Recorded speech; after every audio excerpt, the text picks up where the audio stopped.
নমস্কার বন্ধুরা, বৌদির হোম কিচেনে আবারও আপনাদেরকে স্বাগত জানাই। এটা কাঁচা কলা, আমি এটা দিয়ে একটা রেসিপি তৈরি করব। এখানে আলু কেটে নিয়েছি ডুম ডুম করে। এবার কাঁচা কলাগুলোকে আমি প্রথমে কেটে নিব, কিন্তু এটা চোকলাটা ছোলাবো না।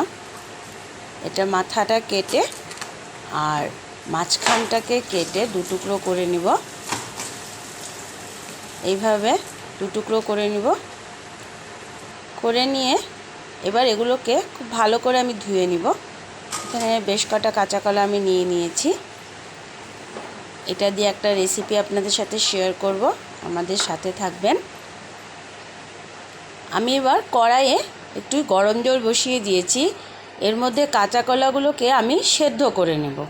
সবগুলো কাঁচা কলাকে আমি ভালো করে ধুয়ে নিয়েছি। এবার কাঁচা কলাগুলো দিয়ে আমি সেদ্ধ করে নেব ভালো করে।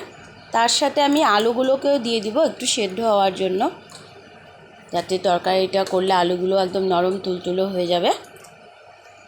এবার এর মধ্যে আমি দিয়ে দিব একটুখানি হলুদ, কেননা কাঁচা কলার একটা কষ বেরোয়, যাতে কাঁচা কলাটা কালো না হয়ে যায়, তার জন্য আমি একটু হলুদ দিয়ে দিচ্ছি। আর দিয়ে দিব একটু তেল, যাতে কষটা বেরিয়ে কলাতে লেগে না যায়। এবার ভালো করে আমি এটাকে সেদ্ধ করে নেব।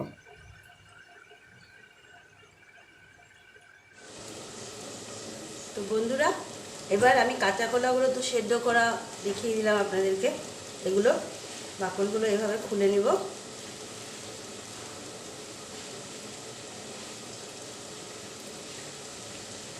নিয়ে এভাবে ভালো করে হাত দিয়ে কাঁচা কলাগুলোকে আমি ফেটিয়ে নেব।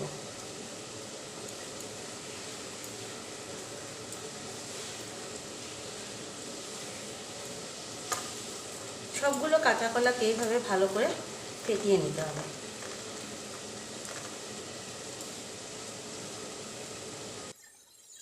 এবার আমি কিছু মশলা পেস্ট করে নিচ্ছি।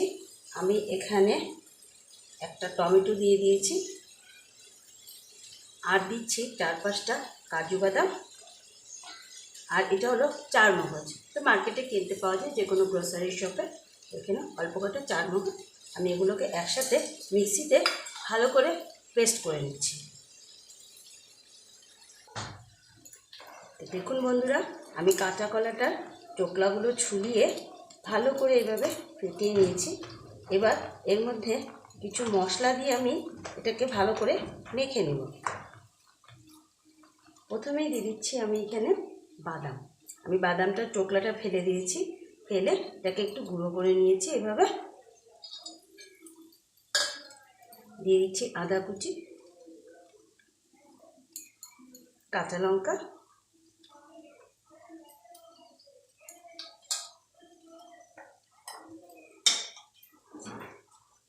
পরিমাণ মতো অল্প লবণ দিয়ে দিচ্ছি এটার মাখাতে, কেননা আমি এটার একটা তরকারি বানাবো, তো তখনও লবণ যাবে।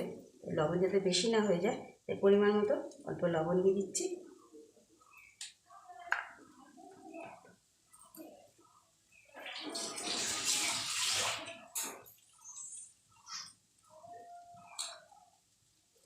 এবার দিয়ে দিচ্ছি একটু হলুদ গুঁড়ো,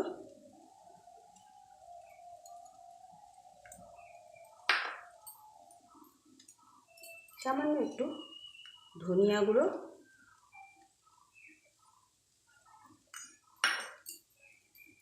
একটু লঙ্কার গুঁড়ো দিচ্ছি, কেননা কাঁচা লঙ্কাও দিয়েছি। আপনারা যে যে পরিমাণে ঝাল খান সে অনুযায়ী দিবেন। একটু লঙ্কার গুঁড়ো দিচ্ছি আমি।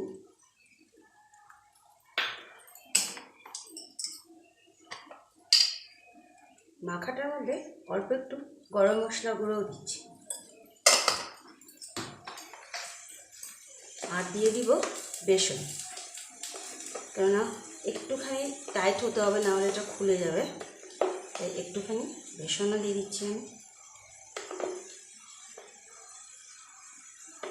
এবার ভালো করে এই মশলাগুলোর সাথে কাঁচা কলার সিদ্ধটাকে মিক্সড করে নেব।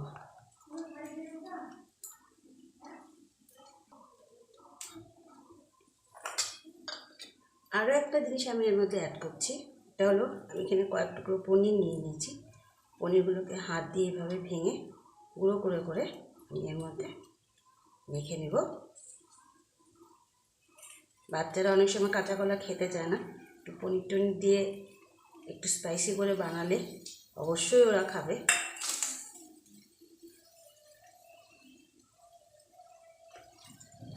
এবার ভালো করে আমি সব মশলাগুলোর সাথে এগুলোকে মিক্সড করে নেব। আপনারা বেসনের বদলে চালের গুঁড়ো ইউজ করতে পারেন, চালের গুঁড়ো দিয়ে করলেও হবে, বেশি লাগে না, অল্প একটু ইউজ করলেই হয়। দেখুন আমার মাখাটা হয়ে গেছে। এবার এইভাবে চপের মতো করে এগুলোকে গড়ে নেব।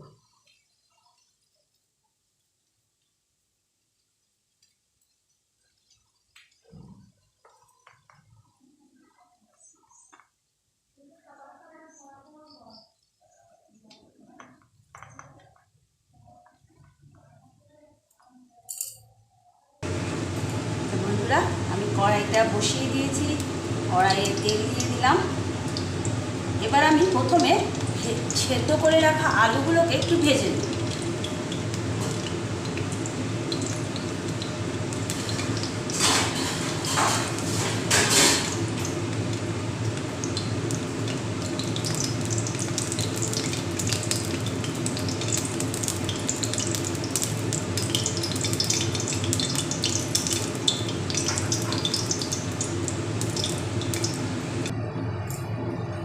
তেলটা আমার গরম হয়ে গেছে, সেদ্ধ করে রাখা আলুগুলো ভেজে নেব।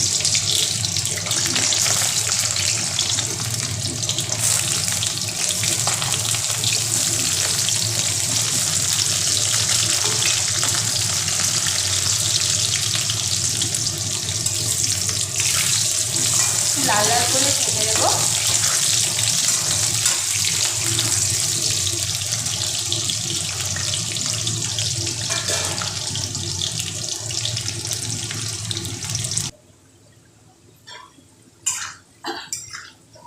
আলুগুলো আবার ডিপ ফ্রাই হয়ে গেছে, এবার আমি এটাকে তুলে দিচ্ছি।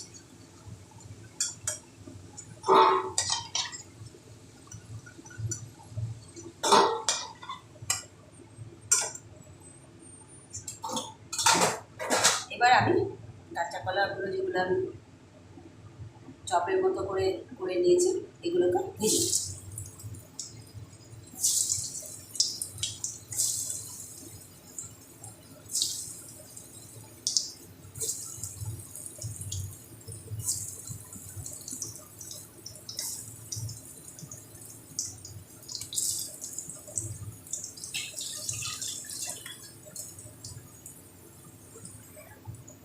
বড়াটা ভাজা হতে হতে আমি হলুদ লঙ্কার গুঁড়োগুলো ভিজিয়ে নিই, পরিমাণ মতো হলুদ গুঁড়ো, ঝাল অবশ্যই যে যেমন পরিমাণে খান সেই অনুযায়ী দিবেন। নিরামিষ তরকারিতে বেশি ঝাল ভালো লাগে না। দিয়ে দিচ্ছি ধনিয়া গুঁড়ো 1 চামচ মতো, দিয়ে দিচ্ছি জিরার গুঁড়ো,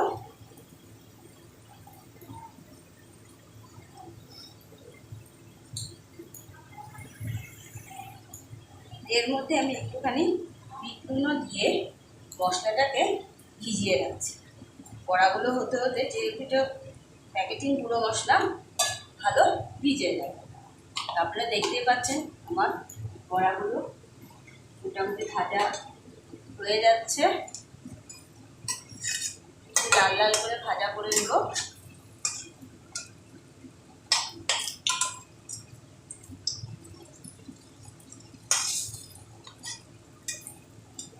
আপনারা এগুলো তরকারি যেমন আমি বানাচ্ছি সেভাবেও খাওয়া যাবে, বা এইভাবে খালি বড়া ভেজেও এগুলো খাওয়া যাবে, খুব ভালো লাগে খেতে।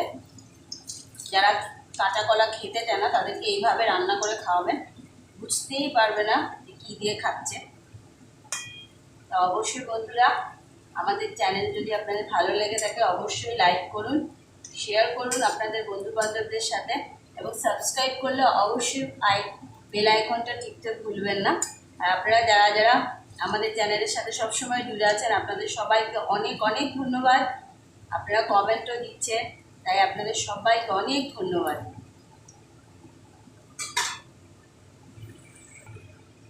এই বড়ার সবগুলো সাইড যাতে ভাজা হয় সুন্দর, ঘুরিয়ে ঘুরিয়ে এভাবে ভাজা করে নেবেন।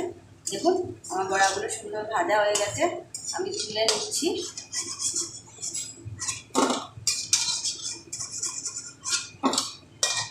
এবার বাকি বড়াগুলো আমি একইভাবে ভাজা করব।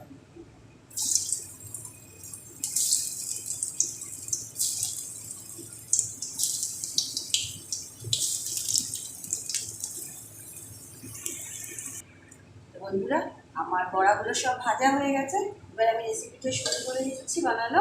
আমি এখানে একটা তেজপাতা নিয়ে নিয়েছি, টুকরো করে দিয়ে দিলাম একটা শুকনো লঙ্কা, সামান্য একটু সাদা জিরে, আর দুটো লং, আর 2-3টে এলাচ।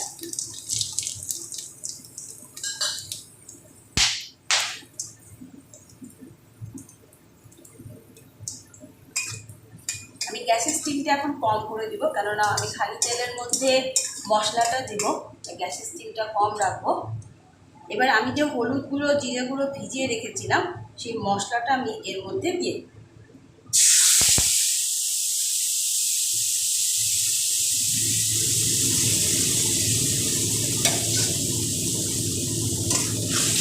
এবার গ্যাসের স্টিমটাকে একটু বাড়িয়ে নিয়ে ভালো করে মশলাটাকে ভেজে নিতে হবে।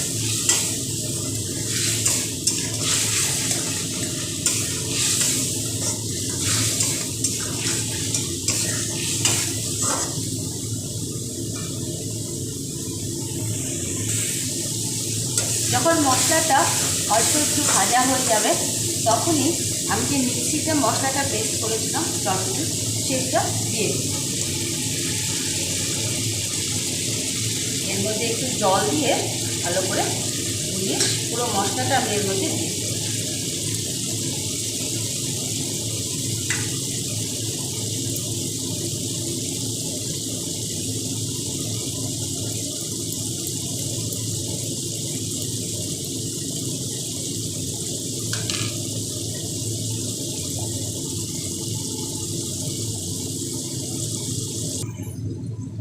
এবার কম স্টিমে মশলাটাকে একটু ভালো করে ভেজে নিতে হবে।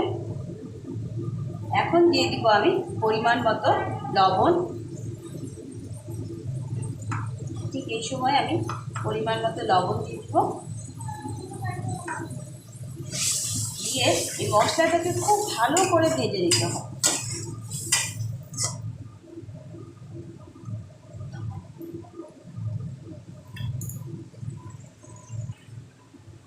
দিয়ে দিব সামান্য চিনি, যেহেতু নিরামিষ একটা রেসিপি, একটু চিনি না দিলে ভালো লাগবে না খেতে।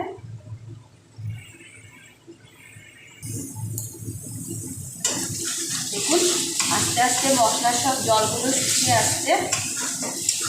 আরও একটু সময় মশলাটাকে ভাজতে হবে, ভালো ভাজা না হলে কাঁচা গন্ধ করবে।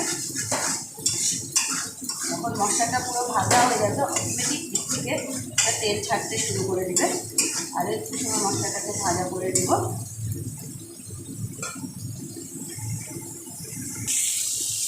দেখুন মশলাটা এখন পুরো ভাজা হয়ে গেছে, পুরো মশলা থেকে তেল ছাড়তে শুরু করে দিয়েছে।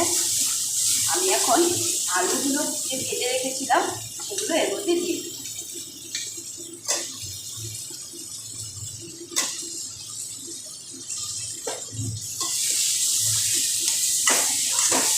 দিয়ে ভালো করে মশলার সাথে মিশিয়ে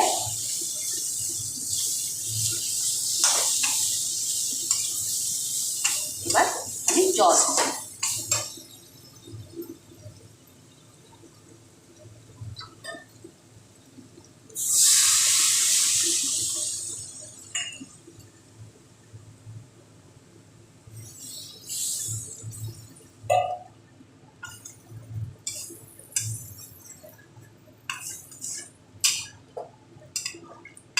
ভালো করে এবার মশলাটা জলের সাথে আলু সব মিক্সড করে দিই।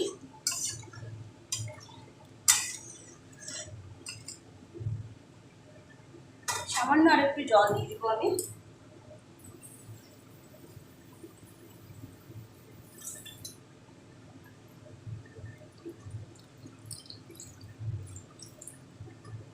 এবার ভালো করে জাল খাইয়ে নিব, তারপর বড়াগুলো দেব। 5 মিনিটের জন্য একটু জাল খাইয়ে নেব।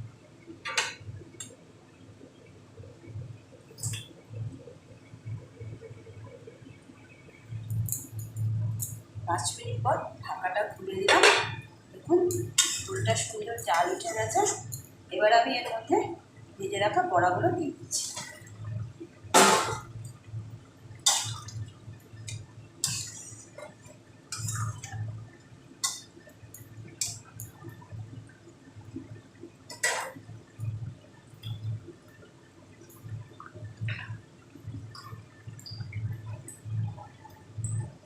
সামান্য গরম মশলা দিয়ে দিচ্ছি।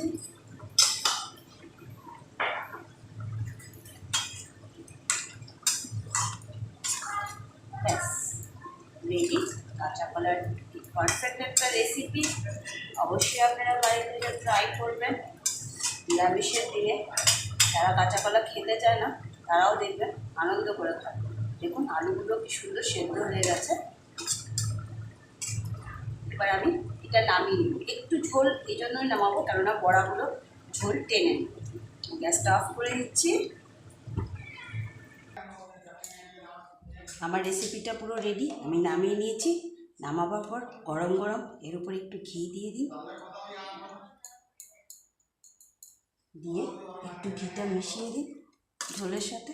ব্যাস রেডি হয়ে গেল নিরামিষ কাঁচা কলার একটি কোপ্তা টাইপ তরকারি। কোপ্তাও বলা যায়, অনেক ধরনের কাঁচা কলার কোপ্তা বানানো হয়। এটাও একবার বাড়িতে ট্রাই করে দেখবেন।